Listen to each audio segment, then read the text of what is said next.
In today's video, I am going to be breaking down SGA, Shai Gilgeous-Alexander, and what he does on the court that allows him to be an elite basketball player at the NBA level. Let's get down. Let's check him out really quickly. If you want to be able to shoot the ball from further away, make sure to go check out my shooting workout that is down in the description below. Okay, so the first thing right here is basketball IQ. They made a quick screen right at the beginning of him getting past half court. He gets the switch, which is exactly what he wants. Obviously, the other team knows this as well because they now leave the man they just switched off from to go double team Shai. There was no talking, no communication. He should have at the very least dropped. He could have moved over to cover depending on their situations. He would have had to then drop and he would have been in a good position then. So in reality, what could have happened depending on their defensive tactics, that's where those two players probably should have went on the defensive side. It didn't happen. And of course, Shai has the vision to be able to see his teammate wide open underneath the basket with no defense, which then ended up with them getting 2 points off of the Shai assist. What I'm trying to say is you need to have court vision. That doesn't just amount to knowing where these different sidelines, baseline, three-point line, free throw line, where the key is. That doesn't necessarily mean that. What it means is, in my opinion, being able to see what the defensive mistakes are, being able to see your man, and then passing the ball in a location where he's able to then catch it and go up, in this case, for a quick layup.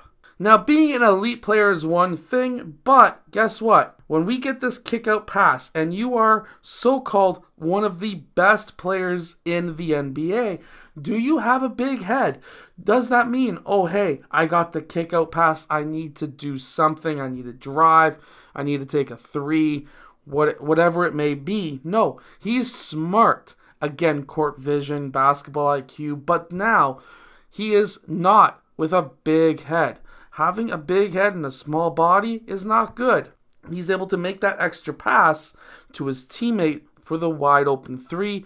And yes, this did go in. Now, one thing I do notice quite a bit about Shai is his little hop that he does right after these screens. Sometimes it happens right at the screen, sometimes it happens just after. In this case right here, we can see he does the hop right there. That's the quick little hesitation hop that forces sometimes either a switch or it forces the drop coverage to stick with Shai, forces his man to fight over, and then it allows teammates to be open.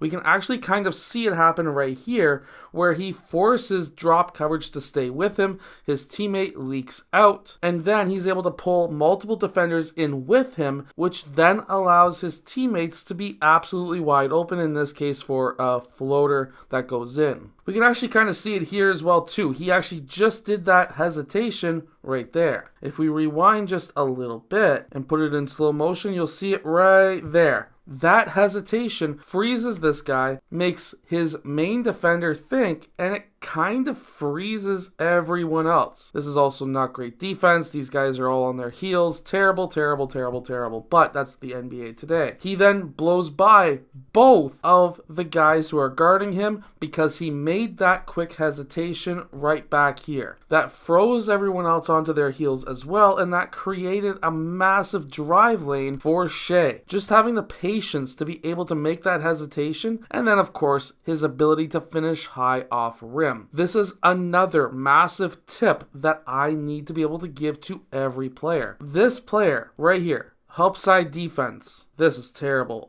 This is just absolutely, that's just not good at all. On heels, hands on hips, like WTF, you're benched. I know Norman Powell's a fantastic player, but that is horrible defense. That is benched within milliseconds if I am a head coach. But what we are looking at today is Shai and his ability to get high off glass. If he went for the dunk here, he would have been blocked. That's number one. If he went too low on glass, he's blocked. By getting that ball high up, high off glass, look how high it hits. It hits like right there. This spot right there, that's where it hits. Being able to have the touch around the rim is absolutely massive. And if you are a basketball player, you need to be able to learn how to use the entire backboard to your advantage. And the final point, and that is being able to shoot, being able to know exactly the distance that you need between the defensive player and yourself. This is going to allow you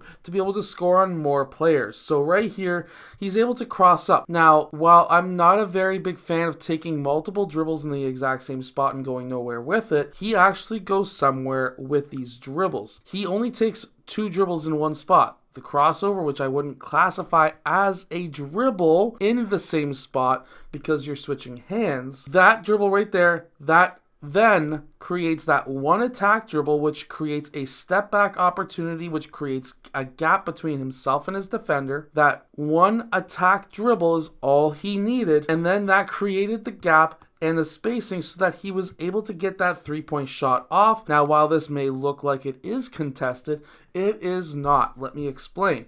As a shooter myself, and yes, this did go in. As a shooter myself, guess what? I know exactly how long it's going to take me to get my shot off, which means that I know in my head it should take your hand a certain amount of time to get up to where it can get blocked. If I am 100% sure that that is not going to happen and that I can get my shot over you, I am taking that shot every single time, especially if I'm Shai. So to Shai, that's an open shot because the man's hand was down and had to be raised to be able to go block a shot or at least contest it.